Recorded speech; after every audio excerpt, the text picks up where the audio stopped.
I never believed in Ouija boards, not really. Sure, they sell them in toy stores and everyone's heard the ghost stories, but I thought it was all just a game. Until that night.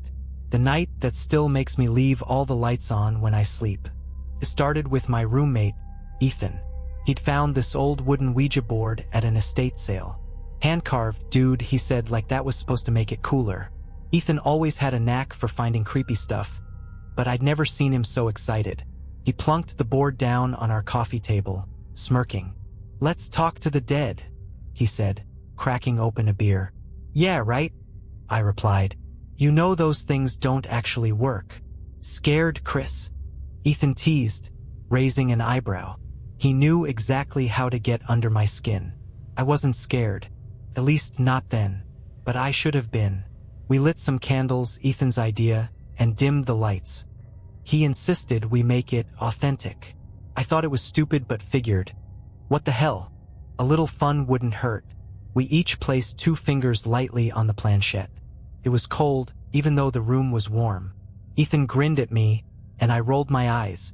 "If there's anyone here," Ethan said in his best spooky voice, "make yourself known." Nothing happened. Obviously, I stifled a laugh. Guess the ghosts are busy tonight. But then, the planchette moved. Not a twitch, not a nudge, a deliberate slide across the board. It stopped on yes. For a second, I thought Ethan was messing with me. "Dude, cut it out," I said, narrowing my eyes. Ethan, for once, looked genuinely confused. "I didn't do anything," he said, holding up his hands. "That was all you." "Yeah, right?" I muttered, but my voice wavered. I couldn't explain it, but something about the way the planchette had moved didn't feel like a prank. It was too smooth, too deliberate. Ethan leaned forward, eyes gleaming with excitement. "Okay, let's see who we're talking to. What's your name?" We waited, fingers barely touching the planchette. For a long moment, nothing happened. Then it jerked sharply, sliding to D, then to A. "David?" Ethan said aloud as the planchette moved to V. Then it kept going. David. My stomach sank. The air in the room felt heavier somehow, like someone had cranked up the humidity. "All right, David," Ethan said, his tone more serious now. "Who are you?" The planchette didn't hesitate. It slid quickly across the board, spelling out a single word. "Dead." A chill ran down my spine. I glanced at Ethan, expecting him to laugh, but his face was pale. "Okay, man, this isn't funny anymore," I said. "I'm not doing it," he whispered, and I believed him. I wanted to stop. My gut screamed at me to let go, but Ethan, ever the thrill-seeker, pressed on. "How did you die?" he asked. This time, the planchette seemed to move faster, almost impatiently. It spelled out, "Fire." The candle nearest to Ethan flickered violently, the flame stretching high before snapping back down. I jerked my hand away from the board. "Nope, I'm done," I said, standing up. "Wait." Ethan grabbed my arm, his grip surprisingly strong. "We can't stop now. We have to close it properly, or whatever's here might stay." That was the last thing I wanted to hear. "Close it, then," I snapped. "Say goodbye, or whatever you're supposed to do." But before Ethan could respond, the planchette began moving again, fast and erratic. It zipped across the board, landing on H, then E, then L, paused, and then it began spelling it again. H-E-L. "Hell," Ethan whispered. His voice trembled. The candles all flickered at once, and then, one by one, they went out. We were plunged into darkness. The room was pitch black, and the silence was deafening. Even Ethan, who never shut up, wasn't saying a word. I could hear my own heartbeat pounding in my ears. "Ethan?" I whispered, barely able to get the word out. "Yeah." His voice was shaky, but at least he was still there. "Turn on the light." There was a long pause. "You turn it on." I fumbled for my phone, the screen lighting up just enough to illuminate the coffee table. The Ouija board was still there, but the planchette was gone. "What the?" I started, but a loud thud cut me off. It came from the hallway. Ethan and I froze. I turned my phone's flashlight toward the sound, the beam of light shaking in my unsteady hand. "Did you hear that?" I asked, though I already knew the answer. Ethan nodded slowly. "Yeah, someone's in the house. No one else is here," I whispered. "We locked the doors. Remember?" Another thud, this time closer. My light caught the edge of the hallway, but it didn't reach far enough to see anything. Ethan grabbed the baseball bat we kept by the couch. More of a decoration than a weapon, but it was better than nothing. "Stay behind me," he said, and for once I didn't argue. We crept toward the hallway, the beam of my flashlight darting from side to side. The floorboards creaked under our feet, each step making my stomach twist tighter. When we reached the hallway, we stopped. There was nothing there, just the same old corridor with the same old scuffed walls and slightly warped floor. "Maybe we're imagining things," I said, though I didn't believe it. Ethan didn't reply. He was staring at someone, at the far end of the hallway. "Who's there?" he barked, raising the bat. My flashlight followed his gaze, and my blood turned to ice. It was a man, or it looked like one. His features were hard to make out, like he was standing just out of focus. But his eyes, his eyes were completely black, like two gaping holes in his skull. He didn't move, didn't speak. He just stared. "David?" Ethan asked, his voice cracking. The figure tilted its head, almost like it was curious. Then it took a step forward. "Get back!" Ethan shouted, swinging the bat wildly. The figure didn't even flinch. It just kept walking, slow and deliberate. I grabbed Ethan's arm. "We have to go. Now." We turned and bolted for the living room. Behind us, I could hear the sound of footsteps. Slow, steady, and far too close. My heart felt like it was going to explode. When we reached the front door, Ethan fumbled with the lock, his hands shaking so badly he could barely turn the deadbolt. "Hurry up," I hissed, glancing over my shoulder. The figure was standing at the edge of the living room now, motionless again, watching, waiting. Finally, the lock clicked, and we threw the door open, practically falling over each other as we stumbled outside. We didn't stop running until we were halfway down the street, gasping for air under the cold glow of the streetlights. Was that real?" Ethan panted, clutching his knees. I didn't answer. I didn't need to, because when I looked back at the house, I saw it. Standing in the front window, its black eyes fixed on me. David wasn't gone, and somehow I knew he wasn't done with us yet. We didn't go back to the house that night. Hell, I didn't want to go back ever, but Ethan convinced me to crash at a 24-hour diner a few blocks away while we figured out what to do. The fluorescent lights and smell of burnt coffee felt like a temporary shield from the nightmare we'd just escaped. We sat in a corner booth, silent for what felt like forever. Ethan kept gripping his coffee cup like it was the only thing tethering him to reality. I stared at the condensation on my water glass, trying to convince myself that what we'd seen wasn't real. But it was real. It had to be. Do you think it's still in the house?" Ethan finally asked, breaking the silence.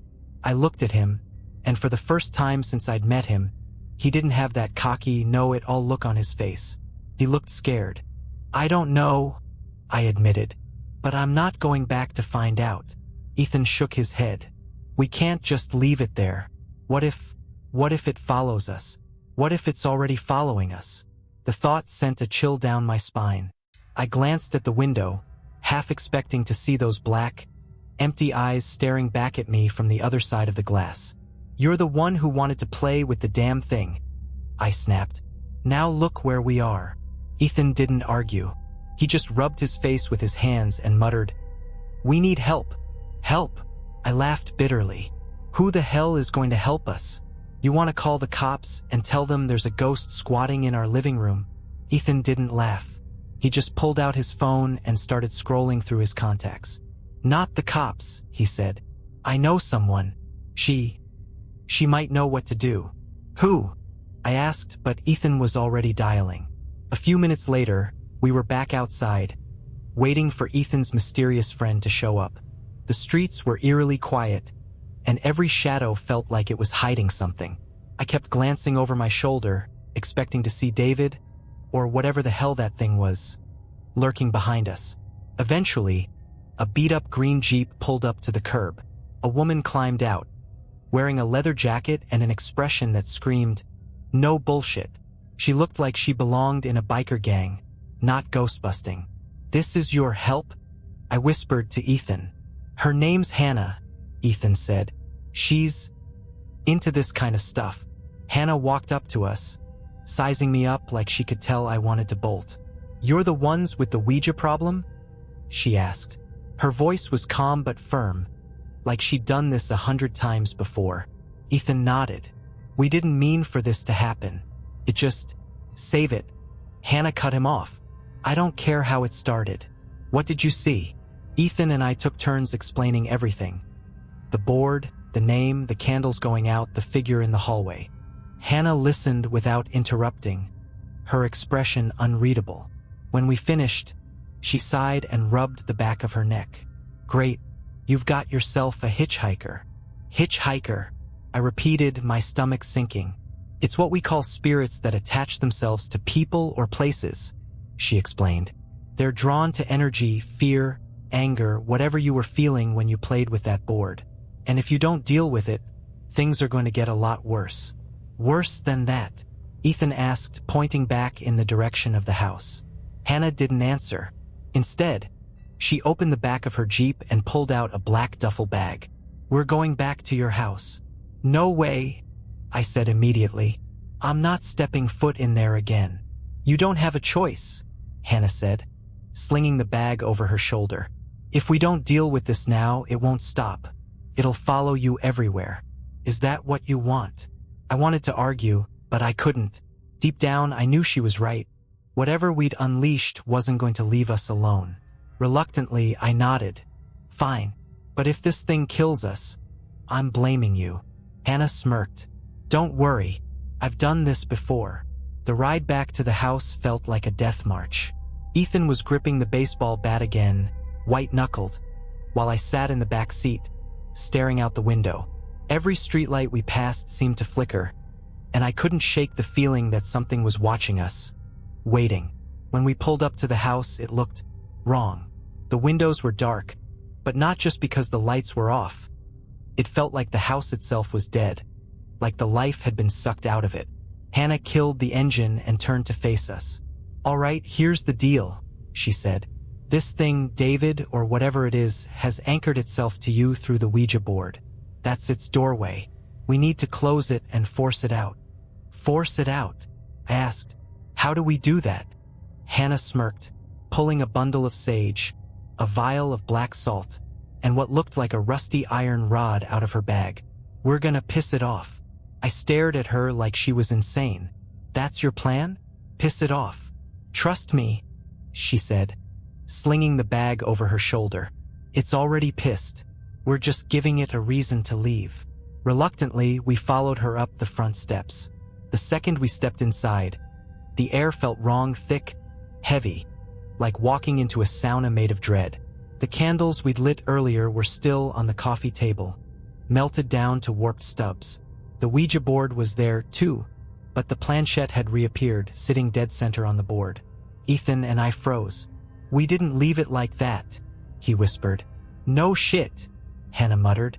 She walked over to the board, ignoring the oppressive atmosphere, and dropped her bag next to it. "All right, here's the plan. We're gonna close the door you opened. That means saying goodbye, properly, this time, and sealing it with salt and iron." Ethan frowned. "That's it? That's all we have to do?" Hannah shot him a look. "That's all you have to do. I'm the one keeping this thing off our backs while you do it." "Keeping it off our backs?" I asked, my voice climbing an octave. "What do you mean?" Before Hannah could answer, the lights flickered violently, and a deep, guttural noise echoed through the house. It wasn't a voice. It was more like a growl, low and resonant, vibrating through the floorboards. "It knows we're here," Hannah said, her voice steady. "You two, sit down and put your hands on the planchette. Now." Ethan and I hesitated, but the growl came again, louder this time, and we didn't need to be told twice. We knelt in front of the board, our fingers trembling as they touched the planchette. The second we made contact, the temperature in the room plummeted. I could see my breath in the air. "Say goodbye," Hannah ordered, lighting the sage and waving the smoke around us. Ethan glanced at me, and I nodded. Together we spoke. "Goodbye." Nothing happened. "Say it again," Hannah snapped, drawing a circle of black salt around us. "Goodbye," we shouted this time. The growl turned into a roar, deafening and furious, and the lights all blew out at once, plunging us into darkness. My phone flashlight flickered back to life on its own, casting an eerie glow over the room. That's when I saw him. David, or whatever was pretending to be him, stood in the corner of the room, his shadow stretching impossibly long across the walls. His eyes were still those empty black voids, but his mouth was twisted into a grin that stretched too wide, showing rows of jagged teeth. He took a step forward, and the floor groaned under his weight. "Hannah!" I shouted, but she was already moving. She grabbed the iron rod from her bag and slammed it into the ground, sending a sharp metallic ring through the air. The sound seemed to ripple, distorting the space around David. He stopped mid-step, his grin faltering. "Keep going," Hannah yelled at us. "Say goodbye again, and don't stop until I tell you. Goodbye, goodbye, goodbye." Ethan and I chanted, our voices desperate. David let out a scream that didn't sound human, a high-pitched wail that made my ears ring. He lunged at us, but Hannah stepped between him and the board, holding the iron rod like a weapon. The air around her shimmered, and David's form seemed to flicker, like a bad signal on an old TV. "Not today, asshole," Hannah growled, and with a sharp jab, she drove the iron rod into the space between us and David. The scream reached an unbearable pitch, and then silence. The oppressive weight in the air lifted, and when I opened my eyes, David was gone. The board sat lifeless on the table, the planchette tipped over on its side. Hannah exhaled deeply and wiped her forehead. "That," she said, "was too close." The silence that followed was suffocating, the kind that makes you question if you're actually safe or just in the eye of the storm. The air still felt heavy, but the weight of him was gone. I stayed frozen, my fingers still hovering over the overturned planchette, while Ethan sat back, wide-eyed, clutching the baseball bat like it was his lifeline. Hannah stood there for a moment, staring at the iron rod she'd driven into the floor. It was glowing faintly, a dull red, like it had been pulled from a fire. She muttered something under her breath that I couldn't make out and then turned to us. "It's not finished," Ethan groaned. "You've got to be kidding me." "No," Hannah said sharply. "You sent him away, but you didn't banish him. That thing, David, or whatever it used to be, it's tied to the board, and as long as the board exists, so does he." I swallowed hard. "So what? We have to destroy it." Hannah gave me a look that was almost pitying. "It's not that simple. You can't just burn it or smash it to pieces. This thing isn't just wood anymore. It's a conduit. If you destroy it the wrong way, you could unleash everything that's tied to it." "Everything?" Ethan asked, his voice barely a whisper. "You don't want to know," Hannah replied. "Trust me." I felt my stomach twist. "So what do we do?" Hannah sighed and knelt by her bag, pulling out a small leather-bound book. She flipped through the pages, muttering to herself, until she found what she was looking for. "There's a ritual," she said, "a way to sever the connection and destroy the board for good. But it's not easy." "Define not easy," Ethan said, his voice still shaky. Hannah looked up at him, dead serious. "It means you're gonna have to face him again." Ethan and I exchanged a panicked look. "You mean David?" I asked. "Not just David," Hannah said. "When we sever the connection, everything tied to the board will fight to stay. Spirits, entities, whatever else has used it as a doorway. It'll all come for you." Ethan threw his hands up. Nope, absolutely not. I'm not playing Ghost Gladiator just because I bought a creepy board at a yard sale." "You don't have a choice," Hannah snapped. "If you don't do this, it'll follow you. It'll haunt you for the rest of your life, assuming you even make it that far." I wanted to argue, to run, to pretend none of this was happening. But deep down, I knew she was right. This wasn't just some game we could quit. This was real, and it wasn't going away. "All right," I said, my voice trembling. "What do we need to do?" Hannah gave a grim nod and started explaining. The ritual had to be done at midnight, with the board placed in a circle of salt and iron. We had to light black candles at each corner of the circle and recite an incantation that would sever the board's connection to the spirit world. "And then what?" Ethan asked. "Then you burn it," Hannah said, "but only after the ritual is complete. If you try to burn it before, you're just giving them more power." We spent the next hour gathering supplies. Ethan and I scoured the house for anything we could use: candles, matches, a fireproof tray for burning the board, while Hannah prepared the circle.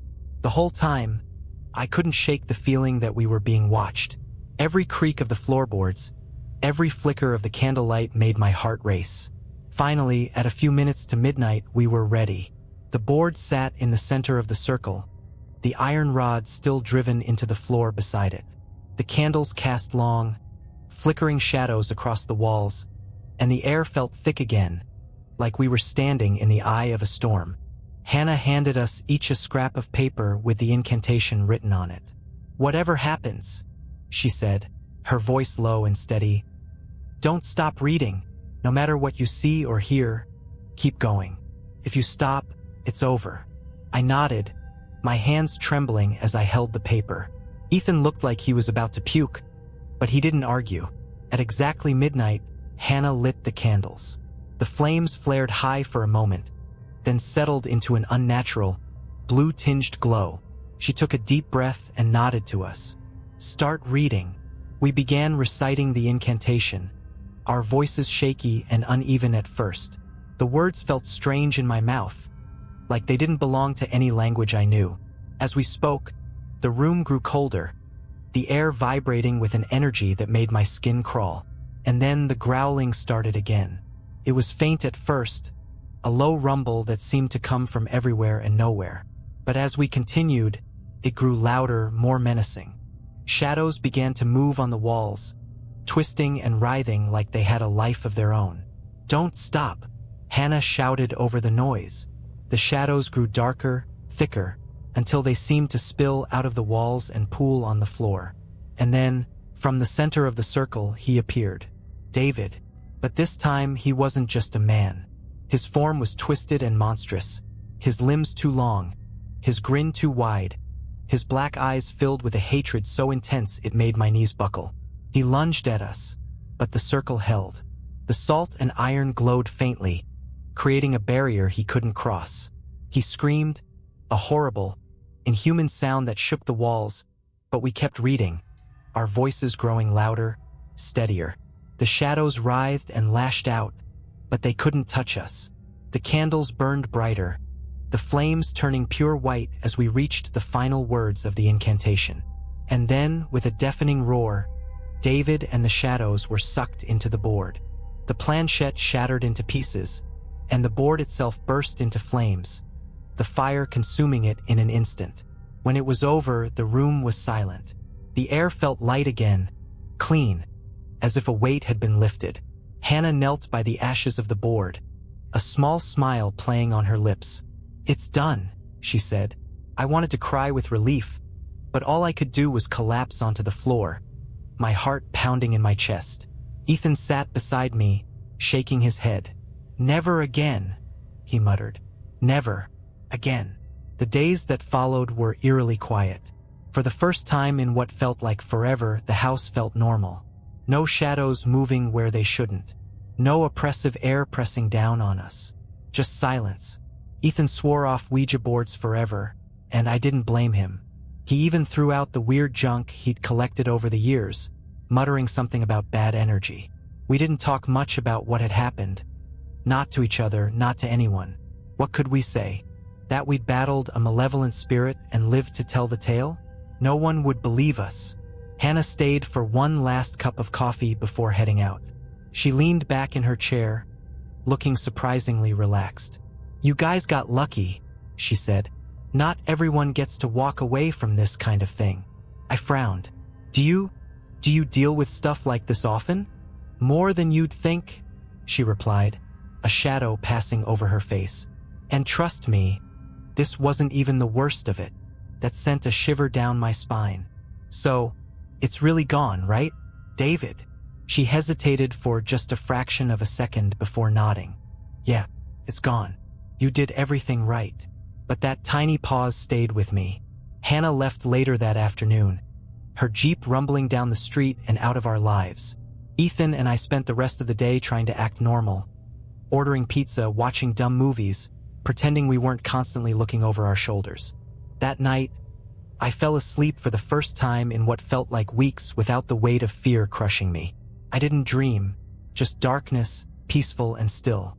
But then, around 3 a.m., I woke up. Something was off. The room was quiet, too quiet. Even the faint hum of the fridge downstairs was missing. My phone sat on the nightstand, its screen glowing faintly as it buzzed. A text from Ethan. Come to the living room. It's back. My chest tightened as I stared at the message.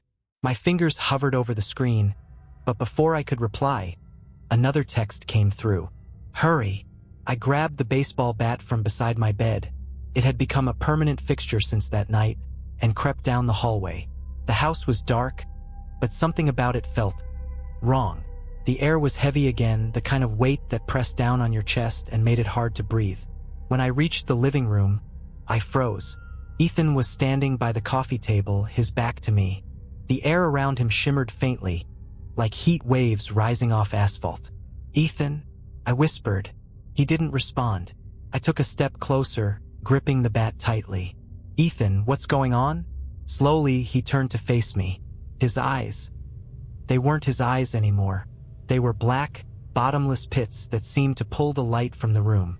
And his mouth stretched into that too-wide grin I'd seen before.